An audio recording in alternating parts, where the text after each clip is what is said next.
ഇത്തരം ആൾക്കാരുടെ ബിഹേവിയർ തിരുത്താനാണ് ശ്രമിക്കേണ്ടത്.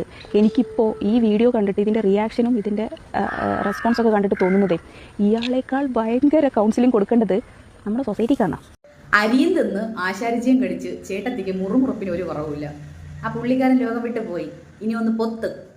നിനക്ക് അത്രയ്ക്ക് കോൺഫിഡൻസ് ഉണ്ടായിരുന്നെങ്കിൽ പുള്ളിക്കാരൻ ചെയ്തത് തെറ്റാണ്, ആ പുള്ളിക്കാരൻ നിന്നെ ടച്ച് ചെയ്തു എന്ന ഒരു വാദത്തിൽ നീ ഉറച്ചു നിൽക്കുന്നെങ്കിൽ അയാൾ ആത്മഹത്യ ചെയ്തു എന്ന വാർത്ത വന്നപ്പോൾ നീ എന്തുകൊണ്ടാണ് വീഡിയോ റിമൂവ് ചെയ്തു? അവിടെ തന്നെ ഉണ്ട് നീ ഒരു പെരുന്നുണച്ചയാണ്. പോട്ടെ, സാധാരണ തോതിൽ ഒരു പുരുഷൻ ദേഹത്തെ ടച്ച് ചെയ്യുമ്പോൾ നമ്മുടെ മുഖത്തുണ്ടാകുന്ന ഫീലിങ്സ് എന്താണ്?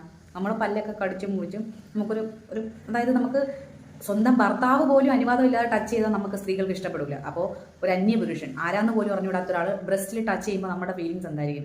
ഇവളെങ്ങനെയാണ് നിന്നത്?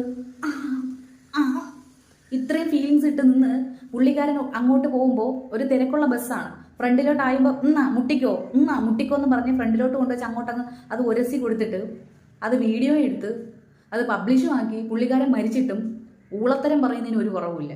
ഇവളെ ഈ കേസ് ആയതിനു ശേഷവും പുള്ളി മരിച്ചിട്ട് ഇവളെ വീട്ടിൽ നിർത്തിയിരിക്കുന്നില്ല, ഇവളെ തന്തയും തള്ളേ. അവരാദ്യം മുക്കാലി കെട്ടിയിട്ടടിക്കണം. അവരെ വേണം നടുത്തെരുവിൽ ഇറക്കി വിട്ടിട്ട് നല്ല ചാട്ട വാർന്നടിക്കാൻ. ഇവളെ പോലെ ഉള്ളവളുമാരെ വീട്ടിലിട്ടേക്കുന്നതിന്. എൻ്റെയൊക്കെ വീട്ടിൽ നിന്നാണെങ്കിൽ ആ സെക്കൻഡ് ഞാൻ ഇറക്കി വിടും. പോയി ഏതെങ്കിലും തെരുവിൽ പോയി കിട ചത്തോന്ന് പറയുന്നത്. എൻ്റെ വീട്ടിൽ ഞാൻ നിർത്തൂല. എൻ്റെ മക്കളാണെങ്കിൽ അല്ലെങ്കിൽ ഞാൻ തന്നെ വിഷം വെച്ചു കൊടുത്ത് കൊല്ലും. ഇങ്ങനെയുള്ളതിനൊക്കെ എന്തിന് വളർത്തി പോറ്റി വലുതാക്കുന്നത്? സൊസൈറ്റിക്ക് ബോധവൽക്കരണം കൊടുക്കണമെന്ന് പറയുന്ന ഈ ചേട്ടത്തി ഒരാളെ കൊന്നിട്ടാണ് ഈ ഡയലോഗ് അടിക്കുന്നത്. ഇപ്പം ഈ ചേട്ടത്തിയോട് 2-3 കാര്യങ്ങൾ. ചേട്ടത്തി ഇപ്പം അത്യാവശ്യം ബഹിരാകാശവും കടന്നു പോയിട്ടുണ്ട്, എങ്കിലും ഒരു 2-3 ചോദ്യങ്ങൾ. ഒരാളുടെ നേരെ ക്യാമറ പൊക്കി വീഡിയോ എടുത്തു എന്ന് പറയണം. വീഡിയോ എടുക്കണം, ഈ ബാഡ് ടച്ച് ചെയ്യാൻ നിൽക്കുന്ന ഒരാൾ ക്യാമറ ഓണാക്കി കഴിഞ്ഞാൽ നിൽക്കുന്ന അതേ പൊസിഷനിൽ നിൽക്കുമോ? ആ പുള്ളിക്കാരൻ സ്റ്റിൽ അവിടെ തന്നെ ഉണ്ടായിരുന്നു. അധികം തിരക്കുള്ള ബസ്സൊന്നും അല്ലല്ലോ. പുള്ളിക്കാരൻ ടച്ച് ചെയ്യുന്നു എന്നൊരു ഫീൽ ഉണ്ടായിരുന്നെങ്കിൽ ഏതെങ്കിലും സീറ്റിൻ്റെ ഇടയിൽ കയറുന്നൂടെ?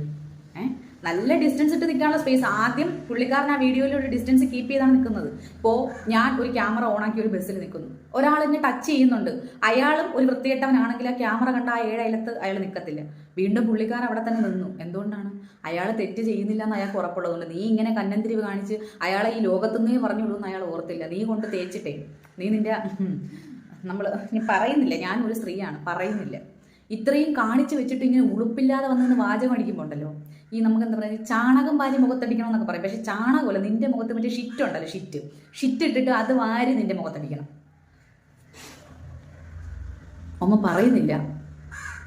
ഇതുപോലെ ഓരോ അലവലാദികൾ വീഡിയോസൊക്കെ എടുത്തിട്ടിട്ട് അവർക്ക് സ്ത്രീകൾക്കുള്ള സംരക്ഷണം ദുരുപയോഗം ചെയ്യുമ്പോൾ യഥാർത്ഥത്തിൽ സ്ത്രീകളെ തോണ്ടാനും പിടിക്കാനും ഹോണടിക്കാനും ഒക്കെ ഇരിക്കുന്നവന്മാരാണ് ഇതിൻ്റെ അടിയിൽ കൂടെ ഊന്നു പോകുന്നത്.